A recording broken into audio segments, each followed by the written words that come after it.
All right, the other day I posted a reel talking about how we would let players get into their bag. And let me pull it up right now. And people wanted to know, they asked me more of this. Players in a system respecting their roles for a united goal. I want more insights. I said, do you want to see the strats we use to bait guys into bad shots? So that's where we are. Spoiler alert, if you don't want to watch the full video, it involves a lot of switching. There are a lot of details, though, that go into it. When to switch, how to switch, what other guys are doing.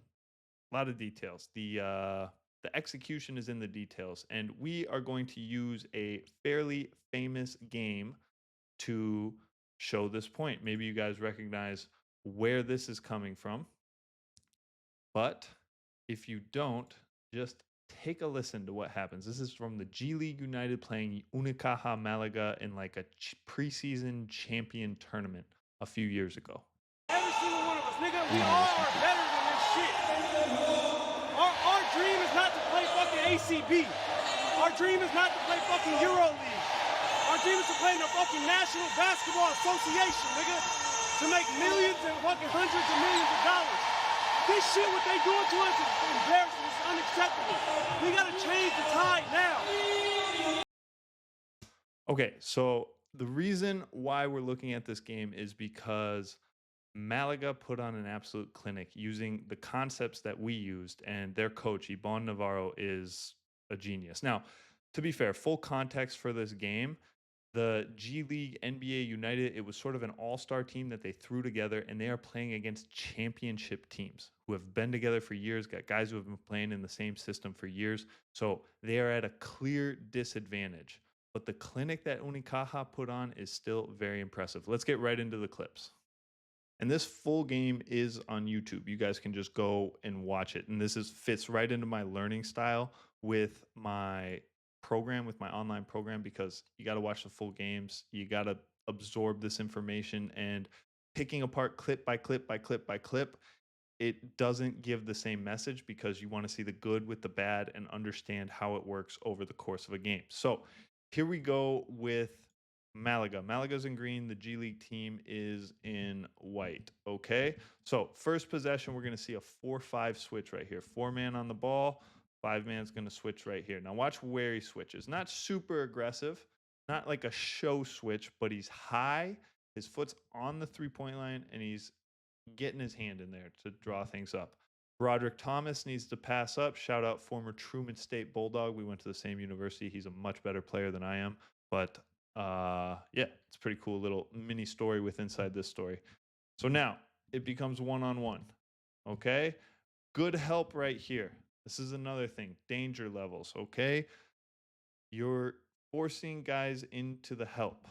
And another risk right here. See the 4-man? He's basically leaving his man in the corner, and he's completely facing the ball. And if you're watching this and you're like a coach, you're like, oh, he should have cut right there. But maybe, but like that's hard to see in the moment. And pass goes out. No, it's going to go up at top. So look at the shot clock. 5 seconds left on the shot clock. 1-on-1 from the top. Now it's just 1-on-1. And you got some time pressure on you. So you're probably going to force a bad shot. Dribbles right into the gap, steal, and Unicaja's going the other way. Now, the steals and turnovers really killed the G League in this game.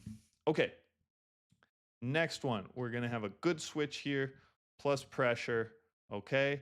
And now I want you to notice what the guard is doing right here. This is very, very important. This is crucial for not giving up the easy pocket pass or dump into the big man. He's doing what's called switching over. And in this specific possession, okay, he switches over almost immediately. Maybe if we're splitting hairs, he could create a little bit more contact with the big man.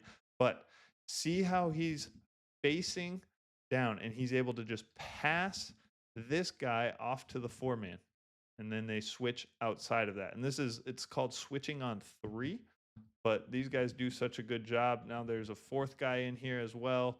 And they're going to switch on 4, and everybody's locked up. And you noticed we didn't even talk about this big man switching onto the basketball, but he's in a good position.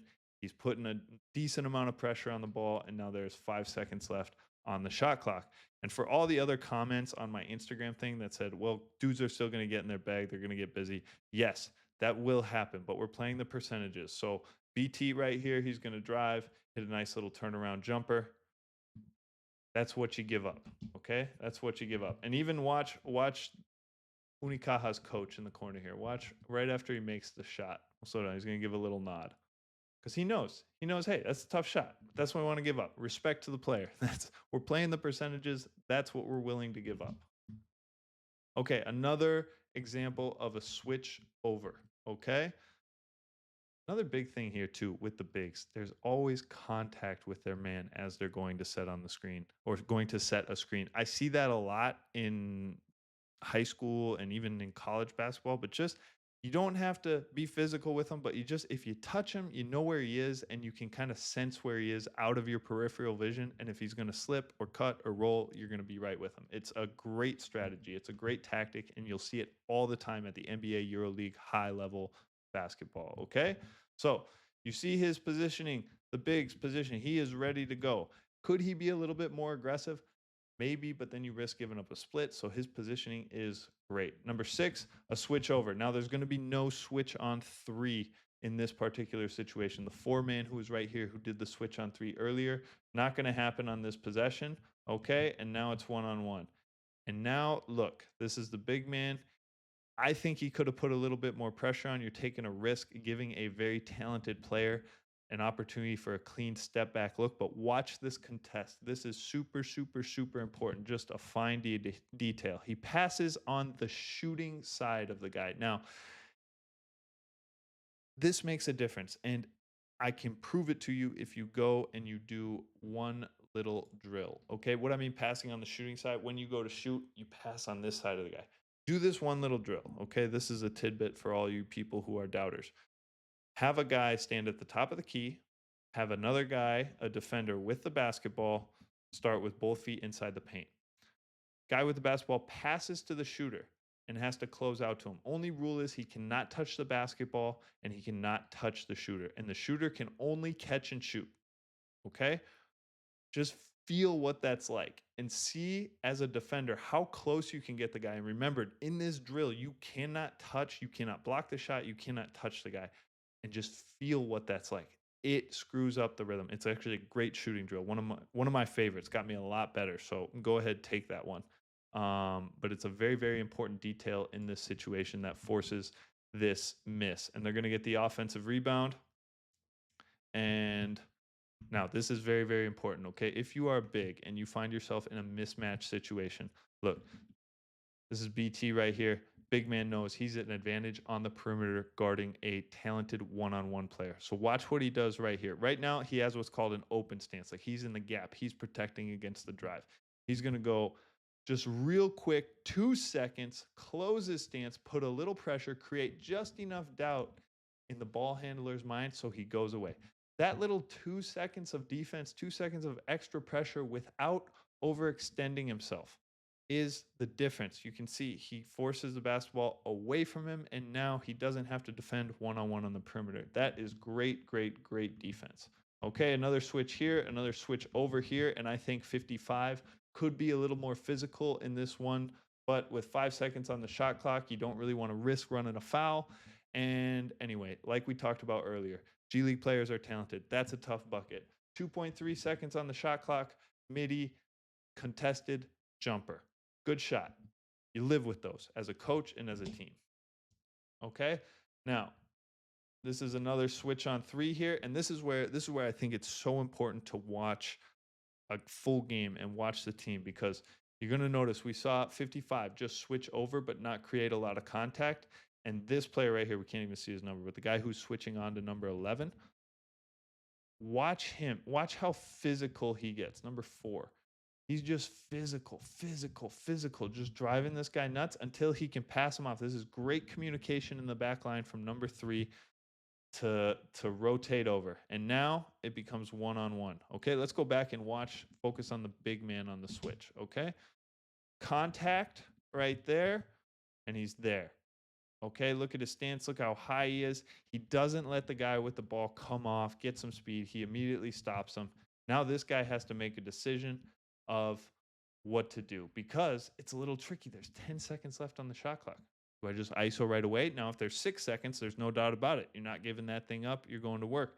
Should I try to get it inside? Should I do this? This is why switching, the timing of the switches is so important. And it creates these doubts in the offensive player. And now, a couple seconds go by. Now it's 1-on-1. Look at Alberto Diaz, his stance completely toward the ball, his chest completely toward the ball. That is just good, solid defense. Okay. And crossover, but Unicaja, super, super disciplined team. They're not going to overreact. They're not going to overhelp. They have trust in their one-on-one defense with their super athletic four-man who's going to get a great contest here at the rim, force the miss, and they clean up the rebound.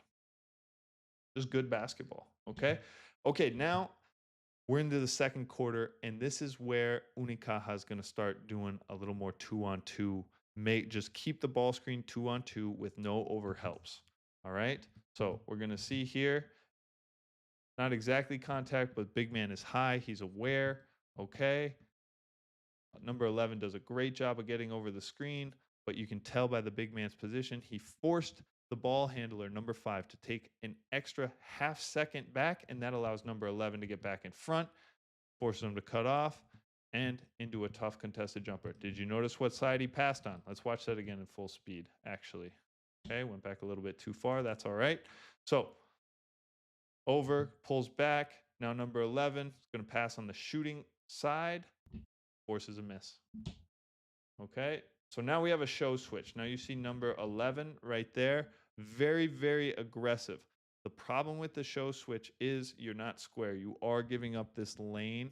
You can see right where the ball wants to go. Now he's going to throw it inside, toss it inside to the big man. And this is where understanding danger levels and taking risks on the defensive end is super, super important. And this is what makes Malaga such a good team, a championship team. 14 is going to come over here. He's going to help. Number 11, who just switched from number 6, he's going to forget completely about number 6. Even though there's 17 seconds on the shot clock, he's like, I got to go help. So he gets in there. He mucks it up, forces a miss. Smart risk. Smart risk. Is it an overhelp? 1000% it's an overhelp. But it was good in this situation. And that's why it's important to watch the film, right? Because when you watch the film, if you do overhelp, you'll be able to see, I shouldn't have done that there. Then you can make that adjustment and do it better the next time. But there is no perfect player. There is no perfect game. You don't have to be perfect. You are going to make mistakes. The question is, how mentally tough are you to get over those mistakes? Make sure those mistakes don't compound into 3, 4, 5 mistakes so you get pulled out of the game. That is the key right there. Here's the next clip. All right. We're going to get the handoff. Now, there's switching going on in this action. We got a pin down into a handoff. Unicaja is just switching everything. This is almost a perfect show switch. He's just a split second too late, but it's okay because look at the wide path 4 has to take, and number 1 bumps him a little bit and is able to get in front. Great, great, great help from the weak side. Absolutely excellent. Forces the high pickup, which is kind of the difference in this game. And you can see right here, this backline guy, chest toward the ball. He is completely clogging everything up. I do want to bring this back a little bit. The positioning here by this weak side offensive player is perfect. Look how spaced he is from the 3-point line. That puts this defender in a very, very tough position. Okay, and now, you can see he was open, but missed him. Get in your bag, right? We'll miss another shot. And an offensive rebound. Don't get back on defense. Give it up. It was an absolute clinic by Unicaja this game. And the G League, they made some tough shots too. They really put it on. Okay, 2 great switches and then a terrible switch on this possession. Right here, you see the positioning completely killing the momentum. I think they had this play scouted out as a double handoff. So you can see the next action. Even that, just a show switch. No comfort for the guy with the ball. No comfort. And now watch number 14 right here. Completely locked in on his man. I think that's why I say I think they had this play scouted. And then now BT, Truman State Bulldog, he's going to do a great job. This is very smart to do if your defender is playing like this and you know they're going to switch. Screen your own man. He actually gets both of them. And that's what happens at this level. You give these guys that much space, that much room to breathe. Easy bucket. Easy bucket. And If you really want to get detailed at the highest levels, you screw up a switch like that, you're coming out of the game. That's just how it works. Butt talks to the head, as they say. Okay, now this is last 10 seconds of the quarter. Very, very, very difficult situation to defend. Okay, this guy's going to run all the way up. I love how physical number 4 is early on the switch. Good positioning here from 77. Maybe could be a little bit more active with the hands, but that's splitting hairs. Okay, you can see he gets in. Early entry pass, and now number 3 is going to come over and do a great wall up. Watch this. Helps his team out, forces the miss. So you can tell like none of this is perfect. There's certain things you can do to kind of mitigate the risk, but you're still going to give some things up. Sometimes they'll score, sometimes they'll this, but look at just the number of contested jump shots the G League has shot in this half. And that was kind of the difference in the game. Now, we're going to get into the second half right now, and this is where stuff really got ugly for the G League. And honestly, they just had a lot of sloppy turnovers, but I thought the adjustments that Unicaja made for the second half were brilliant. Okay, so in this possession right here, okay, they had an early switch up top, and then this is kind of where you get a little tricky with your 2-on-2 stuff. The most important I want to notice here is we're going to have a great show from 77, but I want you to notice how disciplined the 2 bottom defenders are in not over helping or overselling out and then give up an easy pass for a shot. So great show right here from number 77. It's going to force the pickup, just making the ball handler change hands, buys him enough time. But you can notice 55 isn't completely selling out. Good position there. They trust their big man. It's going to be a 2-on-2 situation. Big man makes a great effort, gets the steal. They're going the other way. Now, okay, so this is important too. This is another important concept. If you're a big man and you're guarding a very good one-on-one guard, this is a 4-man, and he's on a very, very good one-on-one player. He's giving up space. He's not pressuring too much, but he's not running back to the 3-point line and then waiting for that guy to get there in order to, risk running a foul, or because trying to stop somebody with a head of steam is impossible. But he's scanning, he's making sure, stays with them, forces them into a tough shot. Perfect defense. This is good action from the G League, good timing, good everything. Okay, they're going to get the ball back to the top here.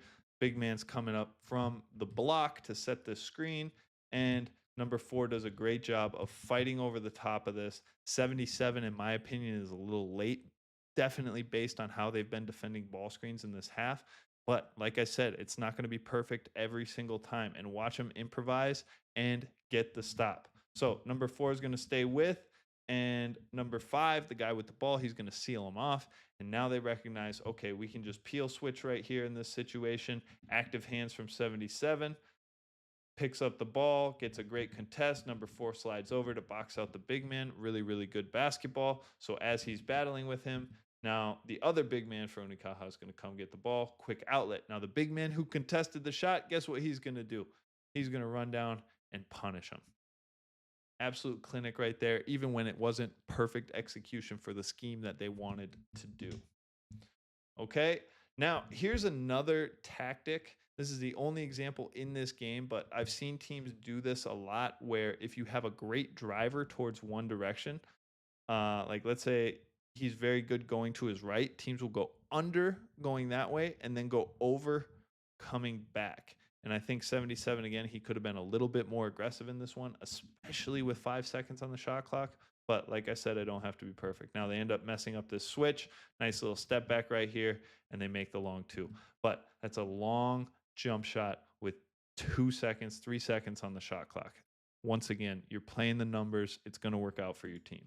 Okay, and you can tell by the score it's getting pretty ugly. Okay, this is going to be one of the last clips of the day, and it's going to talk about overhelping. This was one of the few mistakes that Malaga made in this game, but I want you guys to see firsthand how the coach handles the mistakes, and then another question from a player. I think it's just brilliant. Okay, so they're going to get one-on-one in the post right here, and we're going to have an overhelp from the top, overhelp from number 6 right here.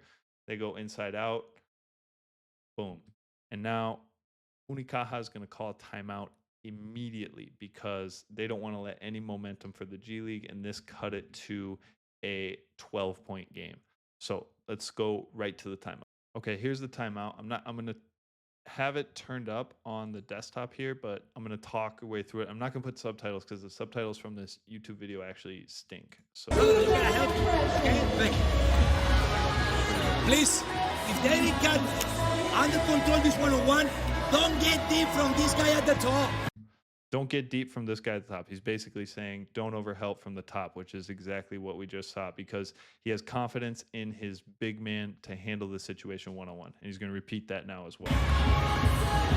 Stay in good defensive positions. David got this one-on-one control. He is not the low-post player. Don't overhelp. Don't overhelp. He's not a good post-up player.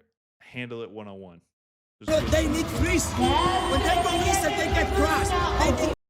They need three. So he's talking now. He mentions their momentum. It's like, hey, we don't want to let them back in the game, and I think that's just brilliant. It's a specific detail. It's context for the time and the score of the game, and then now watch a player's going to ask a question, and you're going to hear a great answer, and they're going to talk about aggressive switching, which is such a good way to surprise teams and like don't let guys get in their bag. Well, like they'll get in their bag, but kind of stop them. You don't let them like get in their rhythm. That's what I should say. You don't let them get in their rhythm like they work on in the gym all summer.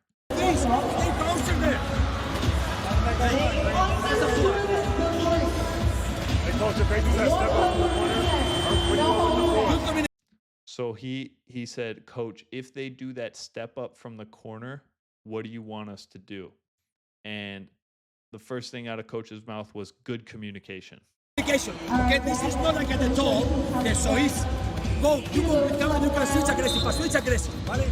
You can switch aggressive, but make sure you switch aggressive. Okay, so this is that step up action, and then it's going to lead into the ball screen at top. It's not really, they're not really trying to score out of it, but in order to not screw it up or not give them an opportunity, it's very important to like communicate and make that aggressive switch. Good question from that player because he knew in the situation that's what was going to happen. That was an action that they were going to. And last clip of the day, let's pull this up right now. Here's the very next offensive play. Okay, here's the guy that asked the question in the huddle. Here comes the step up screen. Hang on, I got the desktop audio on. Here comes the step up screen, and they communicate. Easy switch. Nothing crazy. They know it's just kind of a fluff action. There's 18 seconds on the shot clock. They're not really looking to score out of it. So is it the most technical switch in the world as far as switching over or a show switch or any of that? No, but you can cheat the play early in the possession. And then to finish this video off, this was just the G League's day. Okay, now you can see as we go back here, I want to point this out just to reinforce repetition is the key to knowledge. Good switch over right here. Good positioning. Maybe he could create a little more contact with the big if we're splitting hairs. Maybe a little late, but solid positioning. Gets his hand out there, forces the pickup, passes a little off target, and then now watch just what happens. Drive, another switch. They crowd in the paint. Miss that one. Miss the next one. Get the offensive rebound. Kick out. Wide open three. But that was just kind of how it went for the G League in this game. Okay, so that's it. You saw some clips. We put it in the context of an entire game, which I think is incredibly important. And I would recommend players to watch more full games because that is how you really understand and absorb and become fluent in the language of basketball. And if you're interested in this kind of stuff, subscribe to the channel. And I also check out my website. I have a whole program dedicated to this to help players understand their game film and use their game film. We have a ton of stuff in there, ton of resources. It is a place and a space that you can go to kind of get out of the noise and get real professional advice about your games. Okay, thanks for watching. Hope this answers some questions, and we'll see you in the next video.